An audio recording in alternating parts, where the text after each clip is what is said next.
Quais são as principais funções do sistema respiratório? Fazer o quê? Fazer a troca gasosa, perfeito, né? Através do ato da inspiração, que é o ato de colocar o ar do meio externo para o meio interno. A respiração nada mais é do que a troca gasosa, e a expiração é quando a gente coloca o ar para fora do nosso corpo. Tudo bem? A gente elimina calor através da respiração. Também tem a parte olfatória. A gente só consegue sentir o cheiro por causa dos filetes nervosos que estão aqui na mucosa olfatória. O que mais? A gente só consegue também falar porque o som volta dos pulmões, passa pela laringe e naturalmente vibram as cordas vocais. Então essas são as principais funções do sistema respiratório, beleza? Se cair na prova lá com as principais funções, você já tem praticamente 3 ou 4 aí. Nós temos também então os órgãos que formam, são duas porções.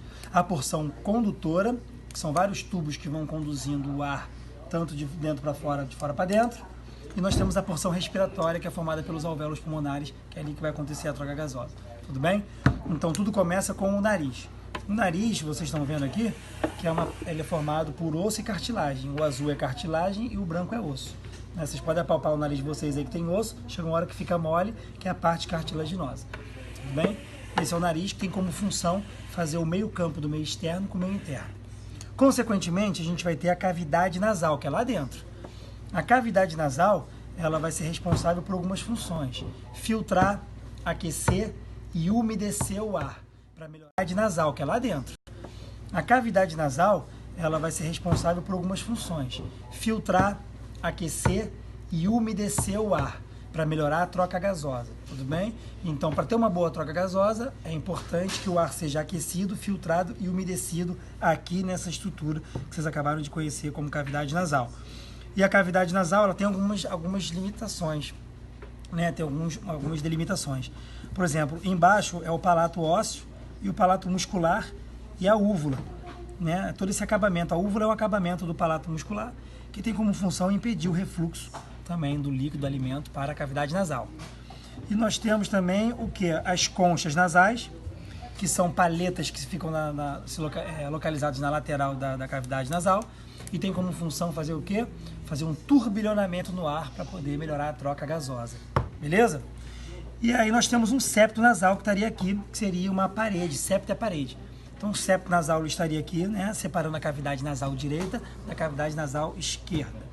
Né? Nessa peça aqui o septo ele foi retirado para a gente poder ver toda a parte lateral. Nós temos também os seios da face, seio frontal e seio esfenoidal, que tem como função deixar o crânio mais leve, né? Quando a gente está com sinusite, inflamação dos seios, naturalmente esses seios eles ficam carregados de secreções mucosas, consequentemente o crânio fica cheio de dor e pesado. Tá? Puro, tá bom? Diferente da laringe, que é cartilagem pura. Então essa aqui é a laringe, que vocês estão vendo aqui, é uma laringezinha, toda cartilaginosa, ou seja, é um material mais duro do que o músculo. E nós temos algumas estruturas importantes. Tá? Isso aqui que vocês estão vendo é o ocioide, né? Muito estudado pelo pessoal da fonoaudiologia, como eu já falei, e músculos da deglutição que estão presos ali. Então a gente não vai falar dele agora, vamos falar só das cartilagens. A principal que a gente consegue apalpar no homem, né? Que é mais volúpita no homem, cartilagem tireoide. Nós temos a cartilagem epiglótica, que a gente consegue ver bastante posteriormente. Parece aí uma raquete ou uma tampa de privado. E a gente tem também abaixo da cartilagem tireoide a cartilagem cricoide, né? A cricotomia é um procedimento cirúrgico que acontece entre a cartilagem tireoide e a cricoide. E a traqueostomia é um procedimento cirúrgico que é feito justamente para poder fazer a intubação em pacientes que estão internados na UTI. Então, cricotomia e traqueostomia. Atrás, vocês estão vendo aqui a cartilagem corniculada, né? Aritenoidea e corniculada. Aritenoidea e corniculada. Elas são importantes para poder prender as cordas vocais, que vocês estão vendo aqui agora. Né? As cordas vocais, elas estão numa região denominada de glote, ou ventrículo da laringe. Tudo a mesma coisa. Glote ou ventrículo da laringe. Então essas cordas vocais, elas de glote ou ventrículo da laringe. Tudo a mesma coisa. Glote ou ventrículo da laringe. Então essas cordas vocais, elas estão presas tanto na tireoide quanto na cartilagem aritinoide. Vocês estão conseguindo observar ali? Beleza? Você aí de casa? Show de bola. Então, a função de fonação é exclusiva puramente da laringe. Beleza? E claro que a articulação da palavra vai ser da língua, que está lá no sistema digestório.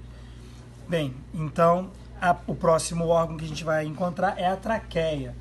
Está aqui a traqueia. É um tubo cilíndrico que tem como função somente a passagem de ar. Ela é formada por anéis cartilaginosos. Aí os livros dizem que são anéis incompletos. Então são anéis como se fossem aqueles anéis que você coloca no dedo que ele não fecha por inteiro, né? Ele é como se fosse uma selinha, né? Uma ferradura de cavalo. Aqui.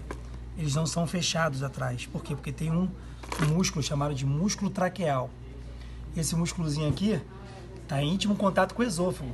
Lembra que o esôfago está passando posterior à traqueia? Então, quando você engole errado, naturalmente aquele bolo alimentar desce machucando, né, esse músculo. E esse músculo é muito nervado, consequentemente você desce, parece a sensação que tem um gato arranhando ali o seu pescoço. Já engoliu errado? É horrível, né? Você engole aquele bololô, naturalmente você acaba magoando, né, essa estrutura que eu acabei de falar para vocês.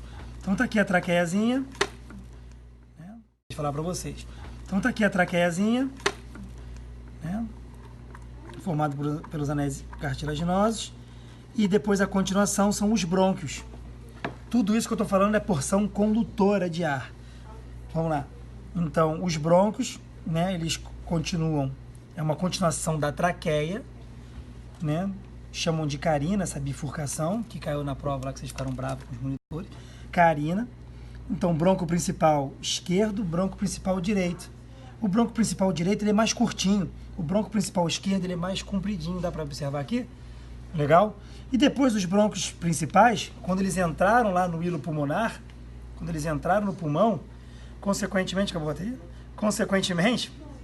eles vão se ramificando para os lobos, que são as partes dos pulmões. Então tem brônquio lobar, superior, médio, inferior, porque estão indo para os lobos pulmonares. Depois eles vão diminuindo de tamanho e sendo chamados de brônquios segmentares. Então tá aqui, ó, brônquio principal, brônquio lobar e os coloridos são os brônquios segmentares. Na pontinha, os bronquíolos. E na pontinha, microscopicamente, são os bronquíolos. Os bronquíolos. Beleza? Que são estruturas microscópicas. E na pontinha dos bronquíolos temos os alvéolos, que são as menores unidades que são responsáveis por fazer a troca gasosa. Beleza? Show de bola. Bem, bronquíolos. Os bronquíolos. Beleza?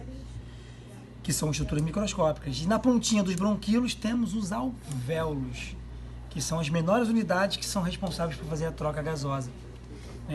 Beleza? Show de bola. Bem, os pulmões, que é a parte respiratória, praticamente. Aqui que os alvéolos estão. Vamos lá.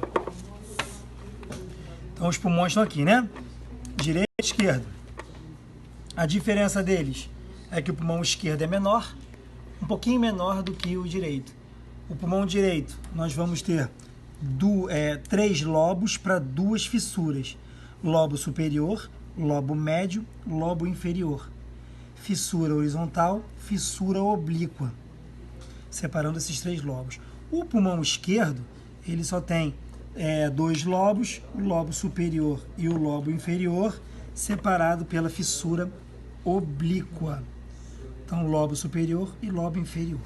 O pulmão, assim como o coração, também tem um formato cônico. O ápice é superior e a base é inferior. A parte mais medial dos pulmões, a gente vai encontrar o hilo pulmonar. O hilo pulmonar é a porta de entrada e saída das estruturas nobres, que são brônquios, artérias e veias. Tudo bem?